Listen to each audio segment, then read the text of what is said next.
നമസ്കാരം. ശ്രീജേഷാണ്, friends academy. നമ്മളെല്ലാവരും ഒരു പുതിയ വർഷത്തിലേക്ക് കടന്നിരിക്കുകയാണ്. എല്ലാവർക്കും പുതുവത്സരാശംസകൾ. നമ്മൾ ഇലക്ട്രിക്കൽ മേഖലയിൽ ജോലി ചെയ്യുന്ന ആളുകളോടാണ്, നിങ്ങൾ ഇലക്ട്രിക്കൽ സംബന്ധമായ ലൈസൻസുകൾ ഇതുവരെ എടുത്തിട്ടില്ല എങ്കിൽ നിങ്ങൾ അതിനു വേണ്ടിയിട്ട് ആലോചിച്ച് തുടങ്ങിയിട്ടില്ല എങ്കിൽ നിങ്ങൾ ആ ലൈസൻസ് എടുക്കണം എന്ന തീരുമാനം ഇന്ന് തന്നെ എടുക്കാൻ ശ്രദ്ധിക്കണം.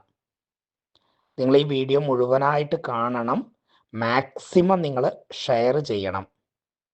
കാരണം നമ്മൾ ഇലക്ട്രിക്കൽ മേഖലയിലെ ഒരു ലൈസൻസ് ലഭിക്കണമെങ്കിൽ ഒരു 5 വർഷം മുന്നേ അതിന് വരുന്ന കാലതാമസം ഒരു 1.5 വർഷം ആയിരുന്നെങ്കിൽ ഇന്നത് 3 വർഷം വരെ പിടിക്കുന്നുണ്ട്.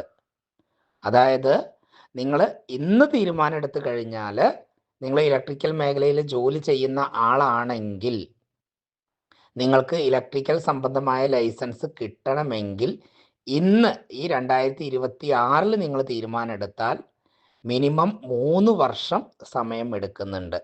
അപ്പോൾ 2029 ആകുമ്പോഴേക്കുമാണ് നമുക്ക് ഇലക്ട്രിക്കൽ ലൈസൻസ് കയ്യിൽ ലഭിക്കുകയുള്ളൂ.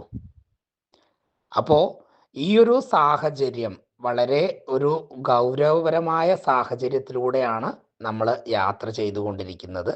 അതിൻ്റെ ഗൗരവം മനസ്സിലാക്കി ഒരു കാരണവശാലും നിങ്ങളുടെ കാര്യങ്ങൾ നിങ്ങൾ നാളേക്ക് മാറ്റി വയ്ക്കരുത്.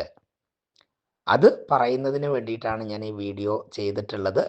അത് നിങ്ങൾ ഇലക്ട്രിക്കൽ വയർമാൻ ലൈസൻസ് എടുക്കുന്ന കാര്യത്തിലായാലും, നിങ്ങൾ വയർമാൻ പെർമിറ്റ് ലഭിച്ച് നിങ്ങളതൊരു കോൺട്രാക്ടർ കീഴിൽ രജിസ്റ്റർ ചെയ്യുന്ന കാര്യത്തിലായാലും, നിങ്ങൾ രജിസ്റ്റർ ചെയ്ത് നിങ്ങളുടെ പെർമിറ്റ് 4 വർഷം തികഞ്ഞാൽ ബി ക്ലാസ് എഴുതണോ എന്ന് ചിന്തിച്ച് നിൽക്കുന്ന കാര്യത്തിലായാലും, ഇനി ബി ക്ലാസ് വേണ്ട 5 വർഷം തികഞ്ഞിട്ടുണ്ടെങ്കിൽ നിങ്ങൾ സി ക്ലാസിൻ്റെ ഇൻ്റർവ്യൂവിന് അപേക്ഷ കൊടുക്കാൻ ചിന്തിച്ച് നിൽക്കുന്ന കാര്യത്തിലാണെങ്കിലും, നിങ്ങൾ ഒരു ദിവസം പോലും മാറ്റി വയ്ക്കാതെ അതിന് വേണ്ട തീരുമാനങ്ങൾ എടുക്കുക.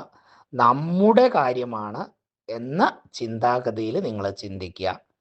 കാരണം ഏതൊരു കാര്യത്തിലേക്ക് ഇറങ്ങിക്കഴിഞ്ഞാലും മിനിമം 2 വർഷം ഡിലേ വരുന്നുണ്ട്.